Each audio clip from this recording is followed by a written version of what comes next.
Lucky Akter, তাকে আমরা চিনি, বিখ্যাত বা পরবর্তীতে কুখ্যাত লাকি আক্তার। খোয়াব দেখছেন আরেকটা গণজাগরণ মঞ্চ তিনি তৈরি করবেন। খোয়াবই, পারবেন কি না পারবেন সেটা আমরা খুব ভালো মতো বুঝি, কিন্তু সেই ধরনের একটা পরিকল্পনা আসলে আমরা দেখতে পাই। আমরা খেয়াল করেছি গতকাল তিনি জ্বালাময়ী বক্তৃতা দিয়েছেন ধর্ষণ এবং নারী নির্যাতনের বিরুদ্ধে, ডক্টর ইউনূস সরকারের বিরুদ্ধে। তিনি খুবই সরব, আপনারা যে কেউ চাইলে তার ফেসবুকে ঢুকে দেখতে পারেন। আমি দীর্ঘ সময় ধরে চেক করলাম এবং একটা বিশেষ কারণে চেক করতে গিয়ে দেখি তিনি প্রতিদিন প্রচুর প্রচুর স্ট্যাটাস দেন। 5টা 7টা 10টা স্ট্যাটাসও আছে কোনো কোনো দিন। প্রচুর লিঙ্ক শেয়ার করছেন এবং বলা বাহুল্য সব কিছু আমাদের ডক্টর ইউনূস সরকারকে এবং ডক্টর ইউনূসকেও ব্যক্তিগতভাবে আক্রমণ করে সমালোচনা করে। করতেই পারেন যে কেউ, আমরাও অনেকে করছি, কেউ কেউ ইভেন সরকার গঠিত হওয়ার পরপর থেকে করছে, কিন্তু তারপর একটা কনটেক্সট থাকে তিনি আগে কি করতেন সেটা।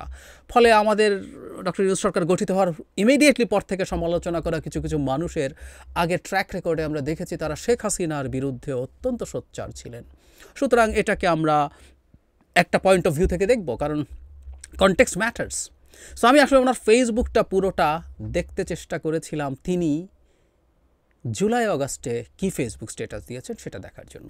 ওনাকে আমি আসলে ফেসবুকে খুব একটা দেখিনি, জানি না উনি কী করেন। যদিও আমি ফেসবুকে দেখলাম অনেকেই হয়তো তাকে ফলো করেছেন। উনি কী করেছেন জুলাই অগাস্টে আমি সেই জায়গাটায় যাব। তার আগে গতকালের ঘটনা নিয়ে আমরা খেয়াল করেছি ডক্টর ইউনূস আমাদের প্রধান উপদেষ্টার বাসভবন অভিমুখে একটা মিছিল করার চেষ্টা করা হয়েছিল একটা সংগঠনের পক্ষ থেকে, এবং আই অ্যাগ্রি যে পুলিশ একটা জায়গায় বেশি বল প্রয়োগ করেছে, কোনো সন্দেহ নেই। কিন্তু আমরা খেয়াল করব পুলিশের উপরেও আক্রমণ করা হয়েছে একেবারে উদ্দেশ্যপ্রণোদিতভাবে। তবে এটুকু আমাদের মনে রাখতে হবে, পুলিশের উপরে যদি আক্রমণ হয়ও, আমরা দেখলাম একজন পুলিশ অফিসার একজন নারী তার উপরে আক্রমণ করেছে প্রথম, অন্তত সেভাবেই যে ভিডিওটা আমার সামনে এসছে তাতে দেখলাম। তিনি পাল্টা ওই নারীকে আঘাত করছেন। আমাদের পুলিশকে আসলে এই ধরনের সিচুয়েশন ট্যাকল করার জন্য প্রস্তুত থাকতে হবে। পুলিশ মানে আঘাত পেতে পারেন, কেউ তাকে আক্রমণ করতেও পারে, সেগুলো তারা কিভাবে হ্যান্ডেল করবেন। এবং যেখানে নারীরা উপস্থিত আছেন সেই জায়গায় যথেষ্ট পরিমাণ নারী পুলিশ কেন নেই আমি সেটাও অবাক হয়েছি।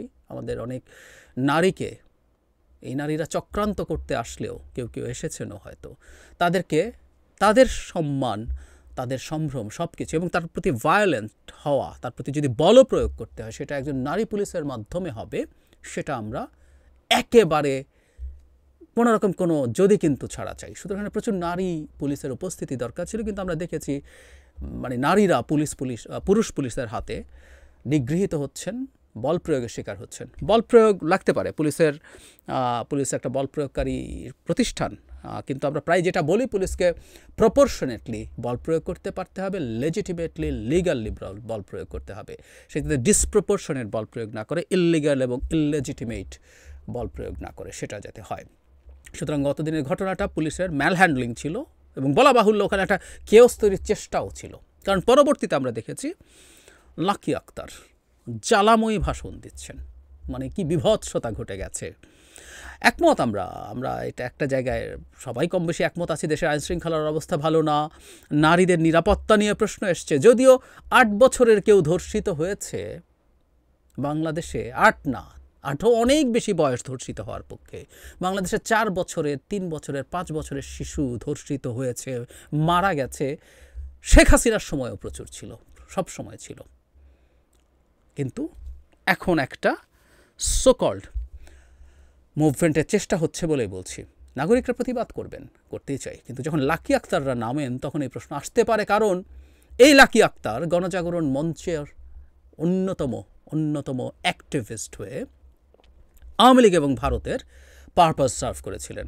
শুরুতে কারো কনফিউশন ছিল, থাকলেও খুব অল্প সময়ের মধ্যে মানুষ বুঝে গিয়েছিলেন। রীতিমতো বিরিয়ানি খাইয়ে দেশের সবচেয়ে গুরুত্বপূর্ণ 2টো হসপিটালের মোড় বন্ধ করে রেখে দিনের পর দিন সরকারি পেট্রোনাইজড মুভমেন্ট ছিল এটা, এবং এর উদ্দেশ্য এটার মাধ্যমে এটার জায়গা থেকে আওয়ামী লীগ তার তখনকার ফ্যাসিবাদী ব্যবস্থাটাকে জারি রাখার স্টেপ নিয়েছিল।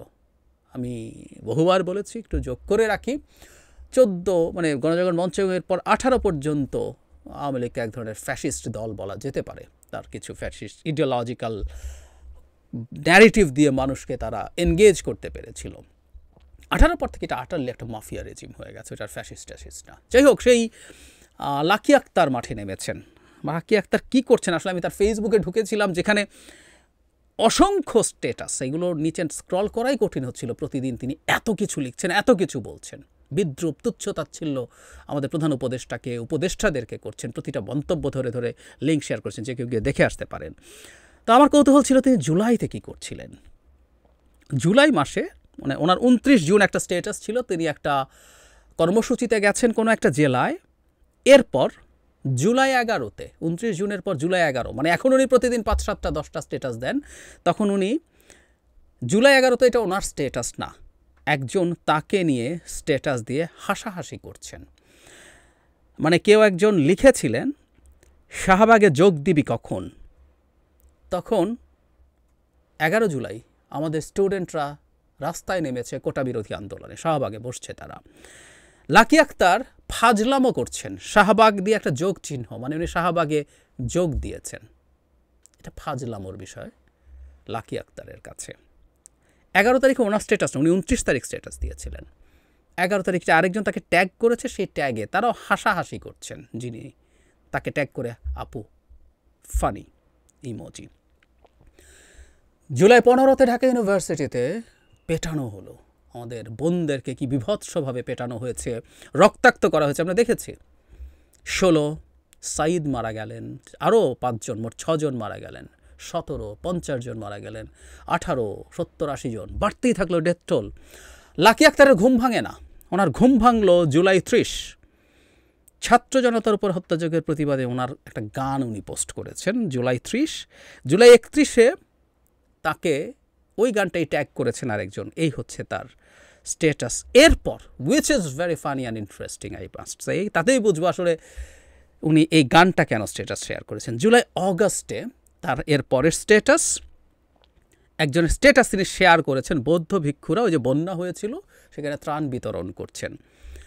22 তারিখ মানে বাংলাদেশ, 22 অগস্ট বাংলাদেশে এত কিছু ঘটে গেল। 5 তারিখ শেখ হাসিনার পতন এবং পালিয়ে যাওয়া, মানে কে সেলিব্রেট করে নাই? শেখ হাসিনা এবং তার হালুয়া রুটি খাওয়া মানুষের বাইরে কে সেলিব্রেট করে নাই আসলে?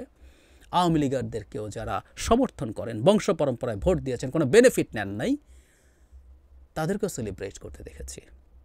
কিন্তু তিনি তার শোক, বুঝতে পারছি তিনি খুবই শোকে আক্রান্ত ছিলেন, তার এই শোক প্রাথমিকভাবে কেটেছে দীর্ঘ 17 দিন পর 22 তারিখ তার স্ট্যাটাস দিতে ইচ্ছে করল বন্যা নিয়ে।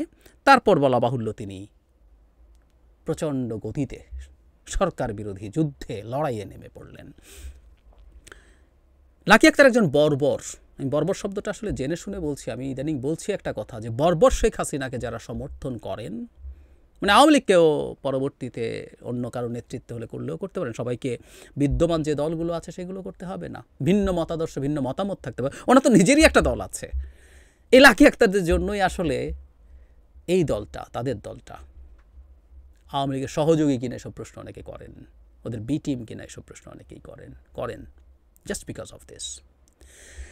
31 তারিখ বা 30 তারিখ তিনি যে গান শেয়ার করেছেন, মৃদু প্রতিবাদ, উনি হয়তো ভাবেননি তার আপা পতন হবে এবং তার আপাকে দেশ থেকে পালাতে হবে, ফলে উনি বাকরুদ্ধ হয়ে গেছেন এবং সেই পর্যন্ত উনি বাকরুদ্ধই ছিলেন। 17 দিন লেগেছে বাকরুদ্ধতা থেকে বেরিয়ে আসে। এরপর তিনি আবার এমনই ভোকাল হলেন এবং এখন রীতিমতো রাস্তায় নেমে গেছেন সরকারকে বিপদে ফেলতে।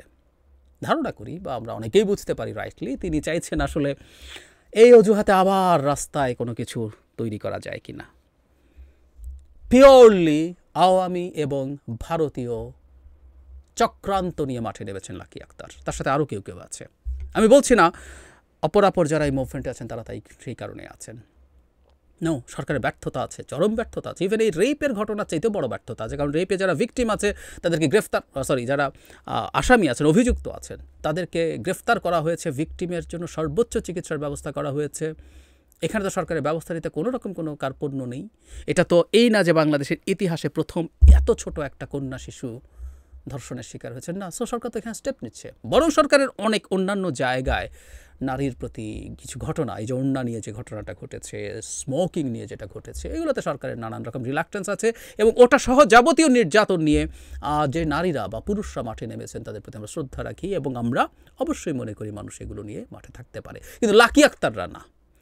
যে মানুষটা আওয়ামী লীগের সময়, আওয়ামী লীগের এই বিভৎসতম বর্বরতার সময় যে দুটো লাইন লেখে নাই, তার কোনো অধিকারই নাই বাংলাদেশে এখন সরকারের কি করছে না করছে সেটা নিয়ে কথা বলার। Full stop. কে যখন বলতে আসে আমরা খুব ভালোভাবে বুঝতে পারি এটা এজেন্ডা নিয়ে আসা, ঠিক সেই গণজাগরণ মঞ্চের মতো আওয়ামী লীগ এবং ভারতের এজেন্ডা নিয়ে মাঠে নেমেছেন। এটা দেখা সুখের যে এই মুভমেন্টে, এই নারীদের প্রতি অত্যাচার নির্যাতনের মুভমেন্টে থাকা অনেকেই লাকি আক্তারের সম্পৃক্ততাকে ডিনাউন্স করছেন। আমি আশা করি, আমি বিশ্বাস করি এদেরকে মাঠে যদি আর দেখা যায় সেটা আসলে এই আন্দোলনকে পুরোপুরি প্রশ্নবিদ্ধ করবে, এবং সেটা করার জন্যই এই ভিড়ের মধ্যে থেকেই ঘটনা ঘটানোর জন্য তিনি নেমেছেন। লাকি আক্তারদেরকে আমাদের প্রতিরোধ করতে হবে, অন্তত মানুষ যাতে তাদেরকে চিনে রাখে। রাস্তায় নামলেও এবং আমাদের পুলিশকেও বা অন্যান্য সবাইকেও সতর্ক থাকতে হবে, তারা কোনো না কোনো ফর্মে স্যাবোটাজ করতে নামছেন। তারা চাইছেন কোনো একটা সমস্যা তৈরি হোক, যে সমস্যাটা তারা বেচবেন ভারতীয় পত্রিকাগুলোর কাছে, তারা সেগুলো সারা পৃথিবীতে বেচার চেষ্টা করবেন যে বাংলাদেশে এটা হচ্ছে।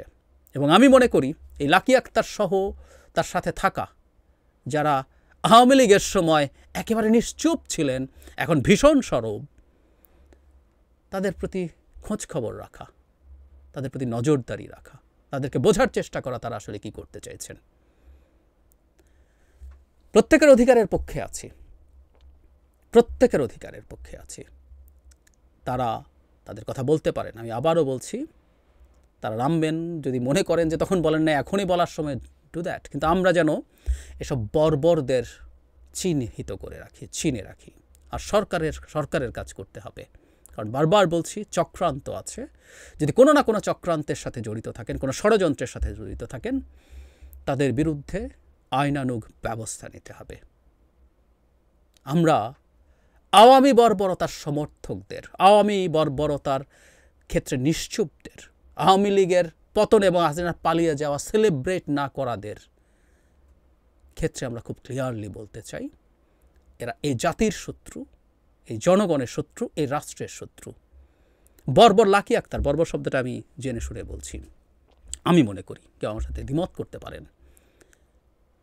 মানে উনি তো রাজনীতি করেন, মানে জুলাই আগস্ট লাগে না। শেখ হাসিনা বাংলাদেশকে কী করেছেন উনি এত বছর ধরে দেখেন নাই? বিশেষ করে 2018 সালের রাতের বেলায় কি করেছেন নির্বাচনের নামে, বছরের পর বছর কি পরিমাণ অন্যায় অত্যাচার করেছেন, হত্যা, গুম, নির্যাতন, মিথ্যা মামলা, গায়েবী মামলা, ধ্বংস করে দিয়েছেন এই দেশের প্রত্যেকটা প্রতিষ্ঠানকে, মানুষের জীবন শেষ করে দিয়েছেন, লক্ষ লক্ষ কোটি টাকা লুটপাট করেছেন, পাচার করেছেন। তারপরও হাঁপা গেলে কষ্ট পায় যে মানুষগুলো, ওই বর্বররা বাংলাদেশের মানুষ। শেখ হাসিনাও বাংলাদেশেই ছিলেন। কিন্তু আমাদের এই বর্বরদের চিনে রাখতে হবে এবং তাদের কোনো ষড়যন্ত্র আমরা এই দেশে সফল হতে দেব না। Full stop.